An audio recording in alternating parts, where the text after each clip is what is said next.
Salah satu cabang ilmu yang banyak dipelajari di jurusan ekonomi dan bisnis pastinya itu adalah ilmu akuntansi.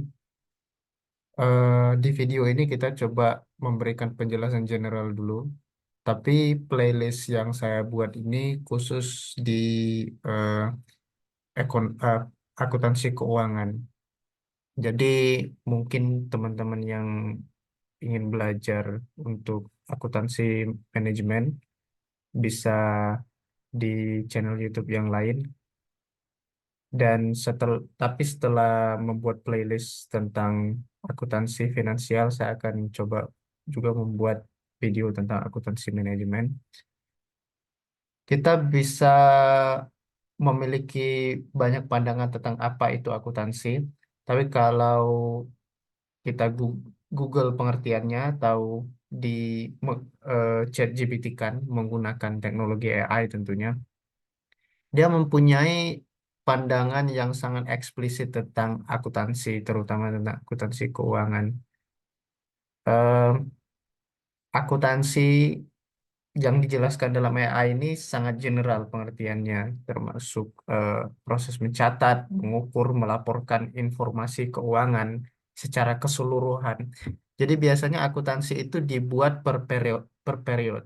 Eh, Kalau di Amerika, mereka mempunyai sistem pelaporan per quarter atau per setiap quarter tahun, biasanya setiap 3 bulan nanti akan ada pencatatan dan juga akan ada yang wajibnya itu adalah per 1 tahun atau per annual. Nah, di Indonesia sendiri, teman-teman mungkin bisa cek bagaimana pelaporan per periodnya. eh, Sebuah perusahaan harus melaporkan ke pemerintah itu selama kira-kira berapa kali dalam 1 tahun. Karena kalau kita melihat sampel di Amerika itu mereka cuma wajib melaporkan 1 kali, tapi biasanya seiring dengan perusahaan itu semakin besar, mereka akan banyak mendapatkan tekanan dari para investor atau bank dari bank eh, yang mereka udah punya kerjasama untuk membuat laporannya selama kuarter tadi lebih lebih eh, tertata lagi per 3 bulan operasional. Karena bayangkan saja perusahaan-perusahaan yang besar, mereka punya banyak bisnis lain dan mereka butuh untuk pergi ke bank setiap operasional mereka, setiap proyek mereka, mungkin setiap per 3 bulan dan sebagainya untuk menutup kekurangan biaya operasional dalam 1 tahun tersebut.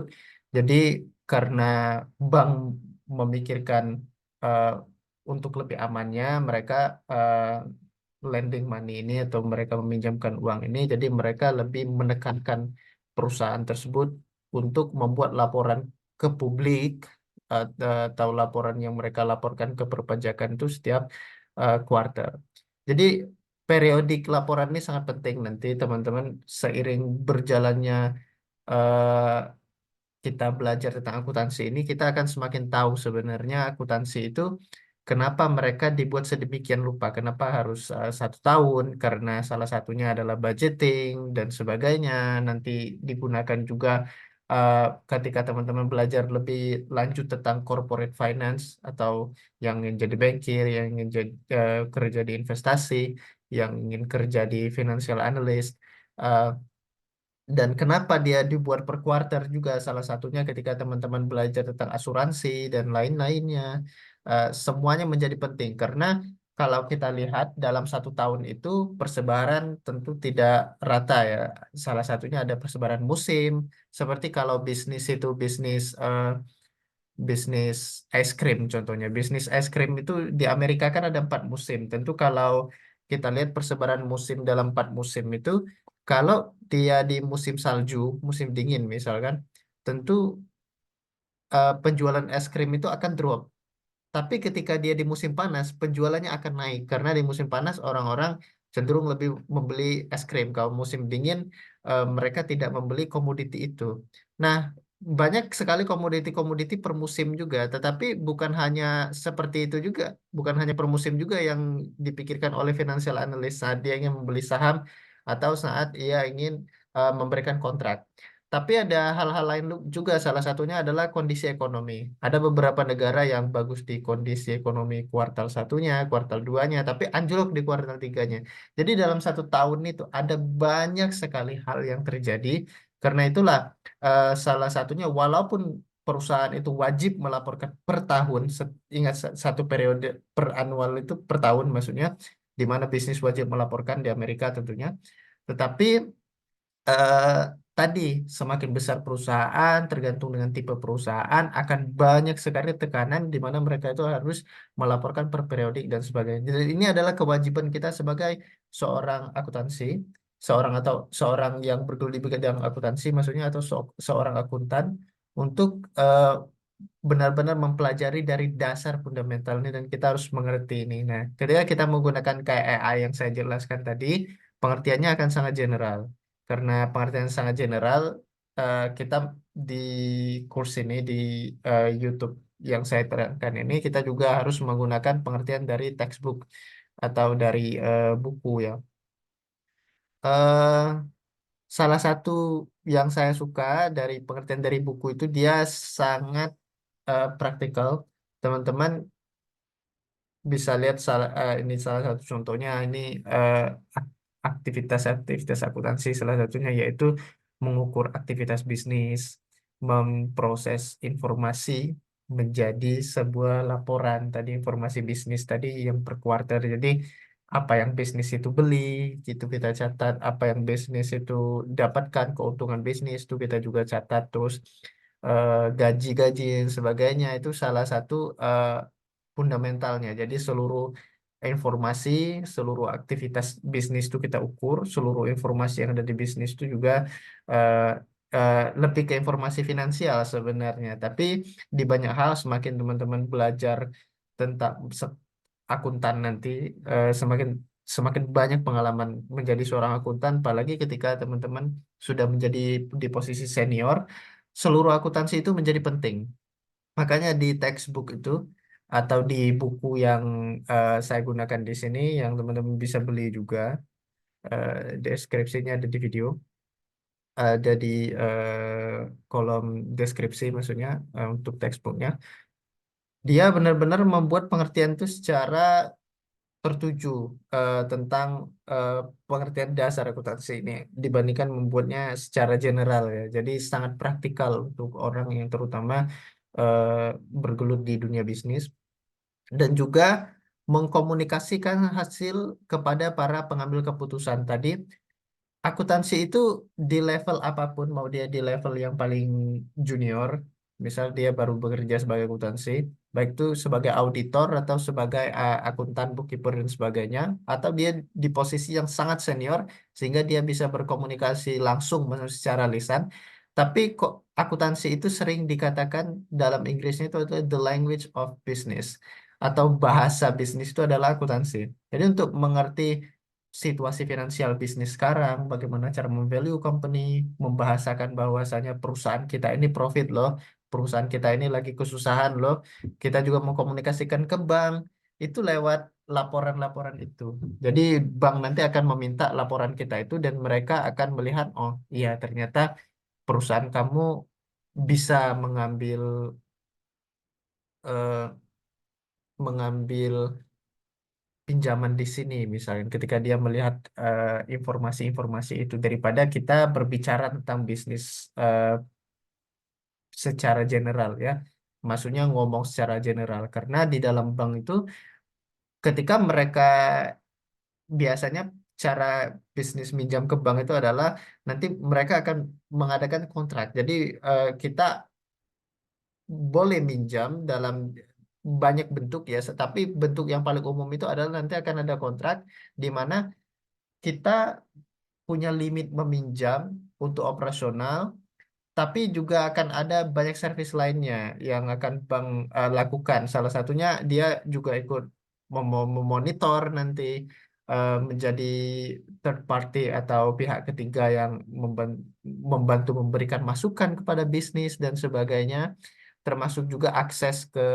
beberapa akses beberapa pinjaman kepada karyawan kita atau akses untuk beberapa produk bank dan sebagainya. Nah, ketika hubungan ini udah terjalin, tentunya bank tidak mau hanya meminjamkan kepada bisnis abal-abalan ya, apalagi bisnis yang banyak terjadi pencucian uang atau money laundering. Nah, maka dari itu untuk seluruh pengambilan keputusan yang ada di eh, bank sendiri, bank memerlukan akuntansi, ini salah satu akuntansi finansial. Jadi pengertian ini sekali lagi sangat general, tetapi semakin kita nanti menuju ke akuntansi finansial, nanti semakin teman-teman lihat ada banyak sekali perbedaan di cabang-cabang ilmu akuntansi ini.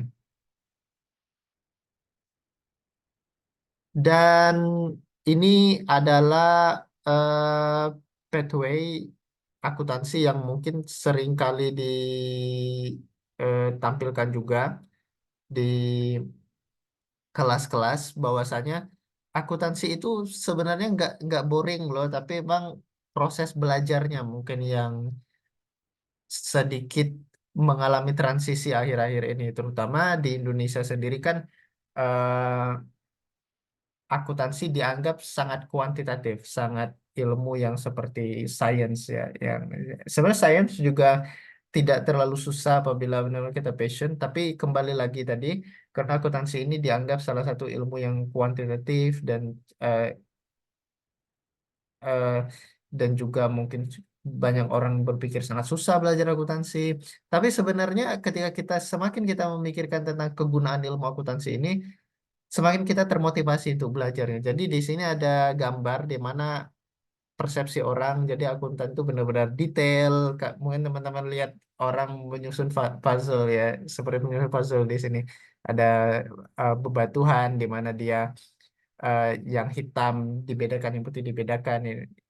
Mungkin saja benar, mungkin saja tidak, tetapi sebagaimana yang dikatakan di sumber kita di Pathway Commission, eh, tentu ini adalah salah satu sumber rujukan eh, para akuntan ya di untuk belajarnya, karena gambar ini juga saya dapatkan di textbook eh, di textbook kita, artinya benar-benar menjadi salah satu rujukan eh, berpikir para eh, pelajar di ilmu akuntansi.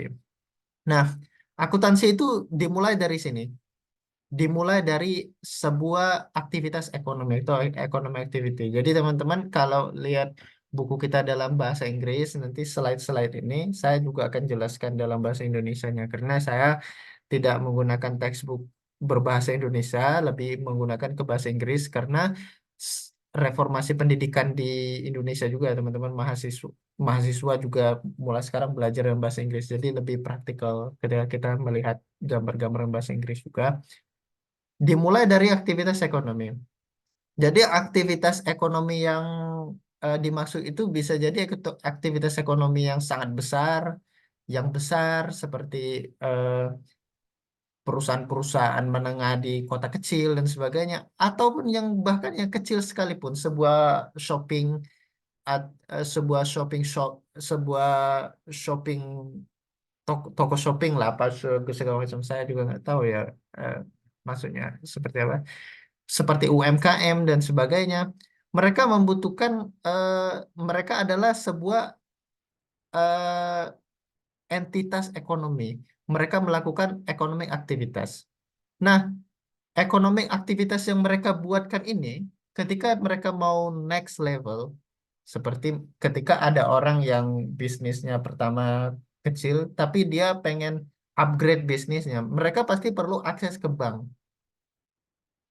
Tapi bukan hanya orang-orang yang pengen akses ke bank saja, tetapi misalkan seseorang yang ketika dia menjalankan bisnis, tiba-tiba dia melihat bisnisnya kok eh, seperti ada yang salah gitu. Kenapa revenue atau kenapa eh, pemasukannya ini berkurang atau kenapa pengeluaran aja yang dilakukan. Nah, karena hal-hal seperti ini, maka mereka melakukan sebuah pencatatan. Nah, pencatatan inilah yang kita namakan sebagai accounting judgment.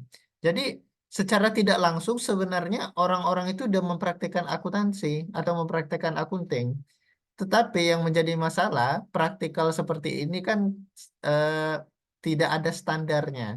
Jadi untuk membuat standar inilah maka akan ada beberapa judgement eh, yang lebih akademis yang sudah dibangun secara generalnya oleh orang-orang Barat, tetapi kita gunakan secara global.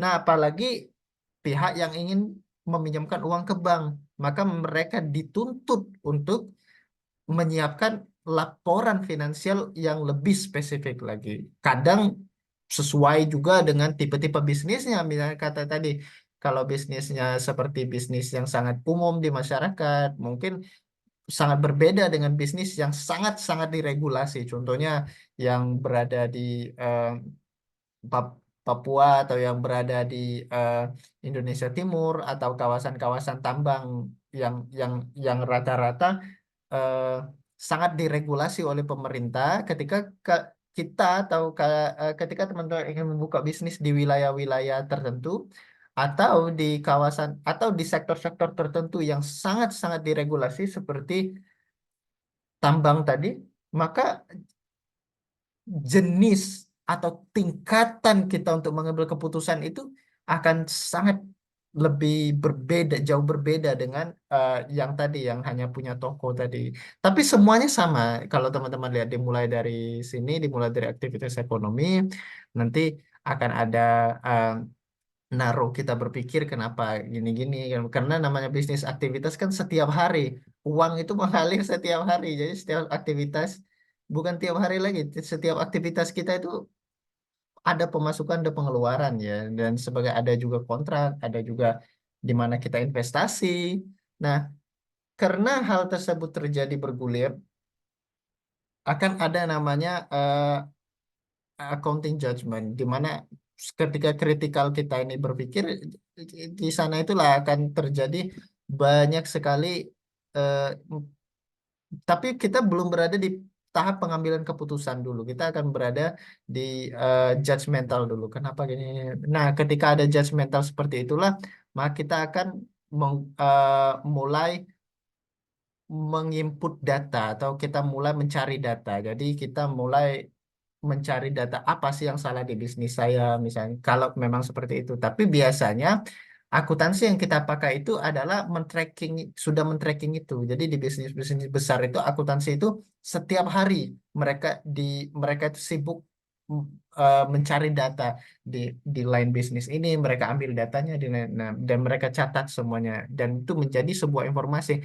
Dan karena kita mempunyai informasi yang sangat bagus dan kita punya standar ekonomi dan semua itu akan mengarah kepada good decisions atau keputusan yang baik. Jadi keputusan yang sesuai dengan data, keputusan yang sesuai dengan faktanya, keputusan juga yang sudah dinilai oleh pihak-pihak lain, terutama kalau dalam kasus yang tadi. Kasus di mana ketika perusahaan sudah menjadi besar, kita juga punya bank yang ikut menilai kita, kita punya eh, manajer dan lain sebagainya. Dan ketika semua ini udah terjadi dan itu akan menjadi cycle. Jadi atau menjadi lingkaran yang bagus. Nah, jadi akuntansi ini bukanlah hal yang sangat membosankan, yang benar-benar sangat susah ya. Kalau kita lihat dari filosofi yang ada di sini, malah kita bisa berpendapat bahwasanya akuntansi itu malahan sangat eh, berguna di di sektor untuk membangun ekonomi, maksudnya. Ah, hal yang sangat berguna, hal yang sangat fundamental dan juga bahkan ketika kita ingin menjadi entrepreneur atau ingin menjadi seorang pengusaha, ingin membuka bisnis, ingin menjadi seorang wali kota atau sebagainya, kita berpikiran tadi secara accounting judgment dan bagusnya lagi di zaman sekarang seluruh aktivitas akuntansi itu sudah terstandarkan karena kita berterima kasih kepada para penemu ilmuwan yang ada di barat tentu yang telah menemukan ini sehingga aktivitas bisnis lebih terregulasi dan namun selain lebih terregulasi itu juga bermanfaat di ekonomi secara keseluruhan juga.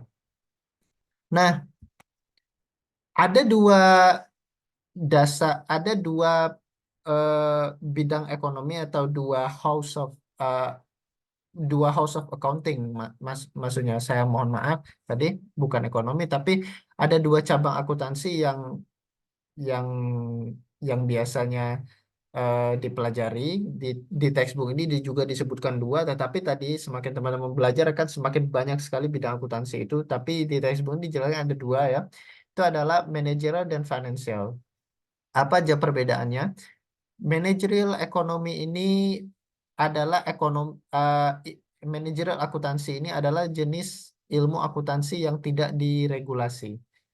Artinya adalah tidak ada hal-hal yang benar-benar meregulasi eh, pelaporan manajerial ini, karena ini bersifatnya internal. Tentunya kalau kalian membuat sebuah bisnis, ada laporan yang dimana kalian tidak ingin pesaing kalian ketahui seperti itu, dan kalian juga menggunakan itu benar-benar secara internal. Artinya kalau ada orang yang dipecat dari perusahaan misalkan, atau ada manajer yang tiba-tiba keluar dari perusahaan, mereka secara hukum tidak boleh menyebarkan informasi-informasi tertentu di perusahaan, dan ini tercatat di managerial accounting atau akuntansi manajemennya, akuntansi manajemen ini. Jadi tidak diregulasi, tapi ada juga akuntansi finansial. Nah, akuntansi finansial atau akuntansi keuangan ini adalah akuntansi yang diperuntukkan untuk publik, terutama untuk orang-orang eksternal seperti eh, lender, investor, atau badan-badan regulasi pemerintah yang memerlukan ini, terutama otoritas pajak ya, yang meminta akuntansi finansial. Jadi ketika mereka meminta akuntansi manajemen tentu tidak bisa, dan secara hukum akuntansi manajemen juga eh, dilindungi privasinya. Jadi eh, itu ada dua perbedaan tadi. Yang pertama, manajemen akuntansi diperuntukkan untuk internal, memang secara internal dan tidak terbuka secara umum, diperuntukkan terutama untuk para eksekutif di perusahaan, para manajer dan para karyawan, karyawan tertentu biasanya. Dan juga ada akuntansi finansial yang diperuntukkan untuk eksternal, jadi manajemen internal, finansial, eksternal. eh ini tadi dua perbedaannya untuk akuntansi keuangan. Eh, di textbook kita ada tiga pihak eh, yang yang sangat biasanya menanyakan ini. Pertama, pemegang saham atau investor. Para investor atau pemegang saham ini bisa jadi pemegang saham sebagian atau seluruhnya, sama di mereka posisinya sama kalau di dalam hukum Indonesia ya, secara statusnya. Para kreditur, orang yang terhutang untuk perusahaan kita, biasanya bank, atau bisa juga entitas lain yang udah punya eh, kerjasama dengan bank ya. Tetapi mereka ada kreditur bank. Contohnya ketika perusahaan kita eh, adalah perusahaan katakanlah mebel, tentu kita semua kayu yang kita beli itu kan tidak semuanya kita beli secara langsung, ada beberapa yang terhutang. Nah, mereka ini adalah pihak kreditur kita. Jadi tidak hanya bank biasanya, tergantung dari jenis bisnisnya, tergantung dengan operasionalnya. Ada juga eh, regulator atau otoritas pajak. Tapi disclaimer, yang kreditur tadi eh, itu secara pribadi menurut kamus saya ya, dalam ketika kita belajar dalam baca bahasa Inggris ini, kreditor itu maksudnya seperti itu. Dalam pengertian yang saya dapatkan di sini ya, maksudnya. Tapi mungkin saja salah, mungkin saja tidak. Apakah kreditur di Indonesia benar-benar hanya bank atau sebagainya? Mungkin teman-teman bisa komen juga kalau memang salah. Dan regulator atau otoritas pajak eh, itu juga akan menanyakan tentang akuntansi keuangan ini, laporan akuntansi keuangan ini, terutama otoritas pajak karena mereka pengen ngambil pajak dari bisnis Anda ya. Ini terutama pihak yang menanyakan itu. Dan ada juga akuntansi manajemen tadi untuk pihak internal perusahaan sebagaimana yang sudah dijelaskan. Nah, ini mungkin slide terakhir kita tentang kira-kira karir di akuntansi itu seperti apa. Ini juga dijelaskan di textbook, jadi saya masukkan di sini.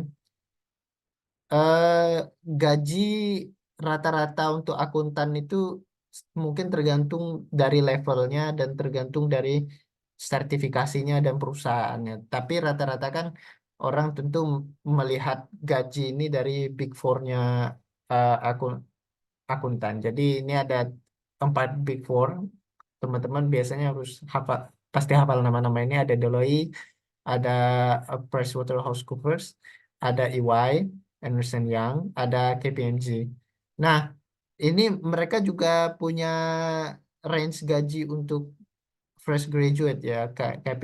KPMG dia 5 sampai 7 juta. Tentu gaji yang teman-teman lihat di sini bervariasi dan biasanya yang dilaporkan di sini adalah gaji base salary-nya atau gaji pokoknya. Pasti mereka punya lebih ini lagi. Dan untuk hit-nya yang saya kemarin juga pernah dapat tawaran kerja di EY contohnya, di Ernst Young. eh untuk auditor, contohnya, untuk gaji pokok sekarang di Indonesia itu sekitaran angka 10 sampai 12. Tapi kalau kita hitung-hitung karena progresnya kan naik kan dalam 1 tahun dan sebagainya, sekitar di angka 20-an mungkin untuk gaji ininya ya, gaji sama tunjangan-tunjangannya. Tapi tergantung juga dengan project yang kita dapatkan biasanya seperti itu.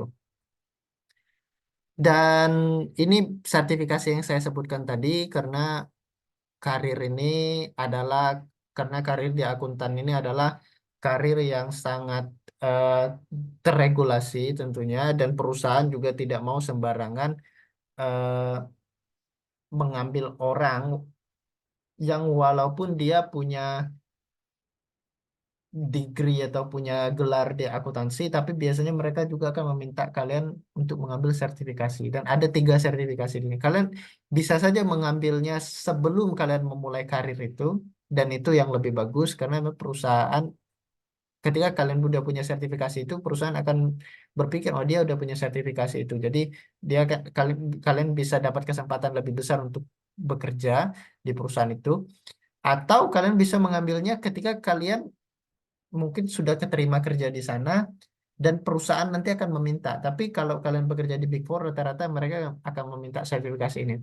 Ada 3, ada CPA, ada CA, dan CMA. Nah, untuk CPA ini yang paling umum. Saya sendiri juga di membership di CPA.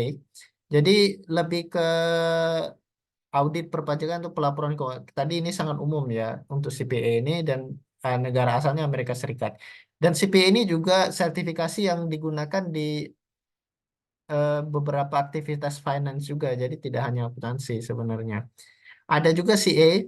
Nah, CA ini juga sangat umum sebenarnya, tapi dia lebih ke negara-negara Commonwealth, negara-negara eh, seperti Inggris dan negara bekas jajahan Inggris, negara Commonwealth ya, seperti Australia dan sebagainya. Nah, itu sebenarnya lebih bagus ngambil CA, walaupun CPA juga lebih general lagi. Kayak di Inggris kalian mungkin bisa aja ngambil CA, tapi kalau kalian CPA kalian diterima. Tapi kalau kalian di Amerika, kalau kalian ngambil CA kalian nggak akan dilihat karena di Amerika yang dilihat cuma CPA biasanya. Tapi ada juga yang ketiga CMA. Nah, ini yang sangat spesifik. Jadi CPA dan CA ini sangat general sertifikasinya. CMA ini sangat spesifik dan kalau kalian lihat bidang utamanya ada di perusahaan multinasional manajemen keuangan internal. Jadi hanya untuk internal dan di perusahaan itu saja. Kalau dia CPA dia bisa di publik. Jadi kalian karirnya bisa uh, di tax, di auditing dan sebagainya. Jadi untuk itu ada 3 perbedaannya. Ada 2 yang general tadi dan 1 yang sangat strict, sangat hanya untuk CMA ini hanya untuk manajemen. Dan ada juga kesimpulannya di sini yang teman-teman bisa baca sendiri. Oke, itu untuk part 1 kita di textbook ini. Nanti akan ada part-part selanjutnya yang saya akan update setiap minggunya untuk akuntansi ini. Terima kasih.